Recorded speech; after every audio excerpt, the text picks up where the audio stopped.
बच्चे को लेके आए, बड़ा आशिक था कुरान का बंदा। उसने कहा जी हुजूर रख लेना। कहा नहीं, खाना नहीं मिलेगा। तो कहने लगे सुने, जब आपके मदरसे के बच्चे खा लिया करें तो कुछ सूखे टुकड़े तो फेंकेंगे ना, कुछ सब्जी या चावल तो गिरेंगे। कहा कि जो बचा कुछ गिरा हुआ हो ना, वही मेरे बच्चे को खिला दिया करना, लेकिन मेरे बच्चे को कुरान जरूर पढ़ाया जाए। बाप ये कह के छोड़ आया। और जब लौट आया ना, 3 दिन गुजरे थे, अल्लाह ने इंतजाम किया। एक बुढ़िया औरत आई, लाठी टेकते हुए आके कहने लगी मौलाना कोई बच्चा मिलेगा? कहा क्यों? कहा मैं घर में अकेली रहती हूँ, कोई है नहीं खाने वाला, मेरा भी दिल नहीं लगता है, एक बच्चा मुझे दे दो ताकि वो मेरे साथ खाना खा लिया करे। उस्ताद ने उसी बच्चे के चेहरे की तरफ देखा, कहने लगे माँ ये बच्चा चलेगा? माँ ने कहा चल बेटे, हाथ पकड़ा। कहने लगी मैं तुझे अपना घर दिखा देती हूँ। बेटे मैं बूढ़ी हूँ, आ नहीं सकती हूँ, मेरे लाल दोनों टाइम तुझे खाना खाने आना पड़ेगा। बच्चे को घर दिखाया। फिर क्या था, बुढ़िया माँ को बच्चे वाला पेट, माँ वाला प्यार देती थी, बच्चे को रोज तू खाना खिलाती। लेकिन जानते हो कमाल क्या था उस औरत का?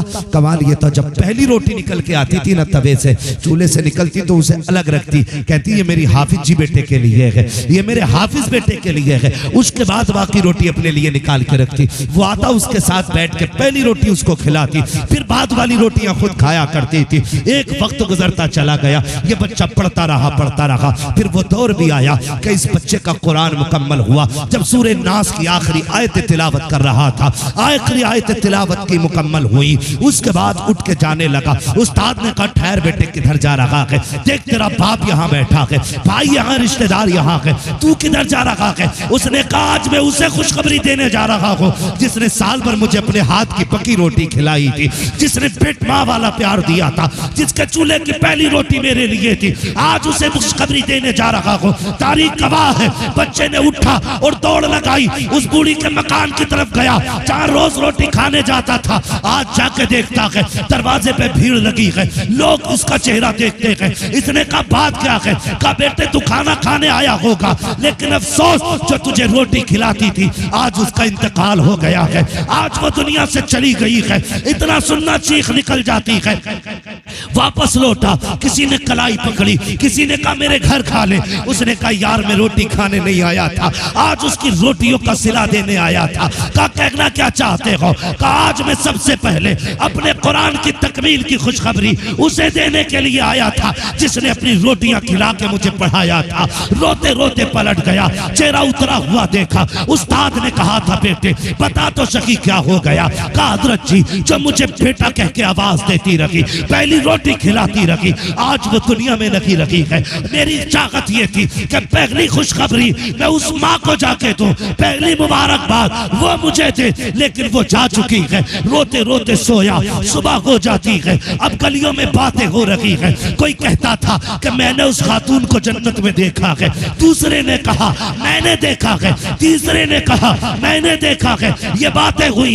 एक कहने लगा यार मैंने तो बात भी की थी, मैंने उससे पूछा बता तुझे जन्नत कैसे मिल गई? उसने मुस्कुरा के कहा कि तुम जन्नत की वजह पूछते हो, मैं कुरान वाले को अपने चूल्हे की पहली रोटी खिलाती रखी, इसी के सदके में रब ने मुझे जन्नत अता फरमा दी। सुभान अल्लाह, नारे तकबीर, नारे रिसालत, मसलके आला हजरत, अजमत मुस्तफा, अजमत कुरान, ख्वाजा का हिंदुस्तान, हजरत मुफ्ती हम्माद रजा मुरादाबादी, उलमाए अहले सुन्नत। सुभान अल्लाह, इनकी निस्बतें बड़ी काम आती है, बड़ी काम आती है। अल्लाह तौफीक दे तो लग जाना इस काम। और एक बेटे को कुरान वाला जरूर बनाना है। मैं तो मुबारकबाद पेश करता हूँ, बड़े अक्लमंद थे हाफिज बिलाल साहब के वालिद, एक बेटे को कुरान भी दे के गए। मिशन है हमारी। और कहते जी तौहीद बयान करो, तुझे आती है तौहीद? अल्लाह पे भरोसा तेरा बता कितना पक्का है, वो बताओ ना हमें। रब की जात पे कितना भरोसा करते हैं हम? फसल अगर अच्छी हो जाती है ना लहलहा के, जब निकल के आता कहता अल्लाह का शुक्र है, जमी और बड़ी हुई, करम है अल्लाह का भाई है। वो क्या कहते हैं जब वो बाल आदने लगती है तो उसको क्या गोफा बोलते हैं, गमोंदा क्या बोलते हैं उसको, है गमोंदा, गमोंदा। कहते हैं अल्लाह का शुक्र है बड़ा अच्छा लग रहा खेत। और जब फल पूरी बाल निकल आती है ना, लोग कहते हैं यार प्रधान बड़ा खेत बढ़िया, मेहनत लगी है, भूल गया रब को। आप कह रहे हैं तुझे पता कौन सी डाई डाली थी? रात दिन पानी डाला। हाँ, कह रहा भूत बन गया खेत पे खड़ा खड़ा। जब तुमने इतना कहा था कि ये डाई का कमाल है, ये खाद का कमाल है, यूरिया का कमाल है, एमपीटीपीए इन चीजों का कमाल है, दवाई का कमाल है, रब नाराज हुआ। उसने कहा तुझे क्या लगता है बाल आ गई है तो मैं बदल नहीं सकता?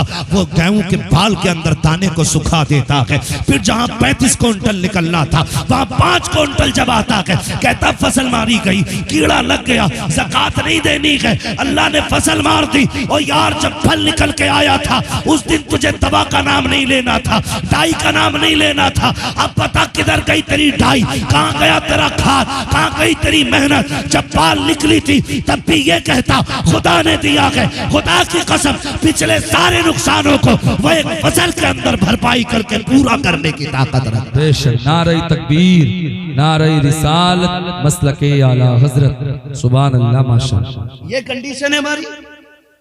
उलमा से प्यार कतई नहीं और करेंगे भी नहीं, इन्हें नहीं देना। मौलवी साहब ने फोन कर दिया मदरसे के, साहब गल्ला 3 बोरी लिख लो। 3 बोरी लिखी तो उस टाइम 2100 था गेहूं, उठाने में 8 दिन लेट हो गए, गेहूं का रेट हो गया 2800। अब 3 बोरी को देख देख के घून रहे आई, महंगा हो गया यार, 3 क्यों लिखवा दी थी? फिर कह रहा मौलाना यार एक ही ले जाओ। रेट बढ़ गया, नियत बदल गई, नियत बदल गई हमारी रेट बढ़ते ही। और फिर 1 रख ली, 2 रख ली, 1 दे दी।